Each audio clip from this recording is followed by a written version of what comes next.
Tonight's story is The Flyaway Kite, and it's written by Jane Carruth and illustrated by Tony Hutchings. The Flyaway Kite.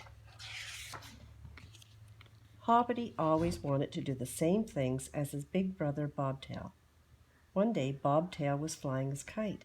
Hoppity cried, "Let me try." He tugged the string out of Bobtail's hand. The kite flew away and landed in a tall tree. "Now look what you've done," said Bobtail. Hoppity tried to climb up the tree to get the kite, but he forgot that he was wearing his new pants. Soon he tore a big hole in them. Back at home, Mummy and Daddy quickly found out what had happened, and they were angry with Hoppity. "What a bad boy you are," said Daddy. "You better go straight to bed."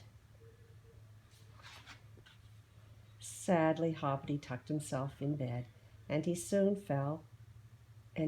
was fast asleep. Then he began to dream of kites. Lots of brightly colored kites with faces seemed to be chasing him.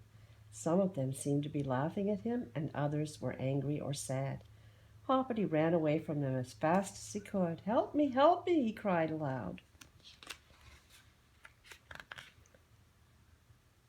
As he woke up suddenly, he was glad to see Mummy and Daddy standing by the bed.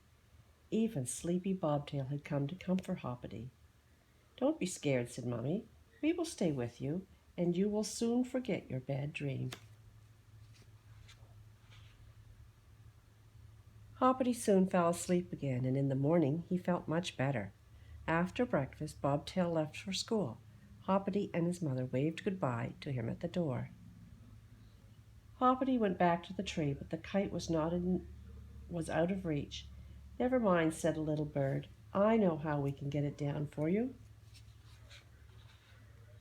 In a minute, Tim Squirrel and many more little birds came and rescued the kite.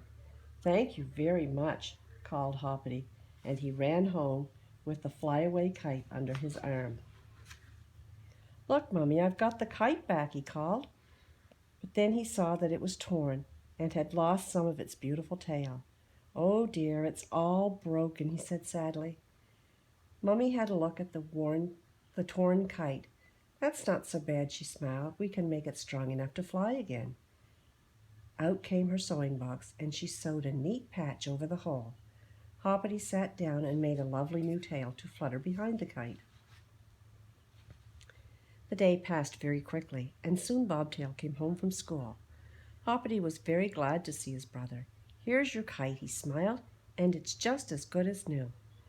Bobtail was so pleased he gave Hoppity a hug. Hoppity had another surprise for his brother. "Look," he cried proudly. "Mummy mended my torn pants and put a patch on them, and it's just the same shape as your kite, so now I've got a kite of my own."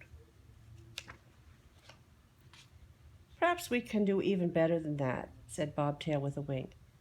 He didn't tell Hoppity what he meant, but a few days later there was a lovely surprise for Hoppity on his birthday, a new kite just like Bobtail's.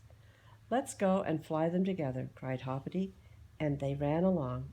The little birds who had rescued the flyaway kite, joined them for the fun. The end.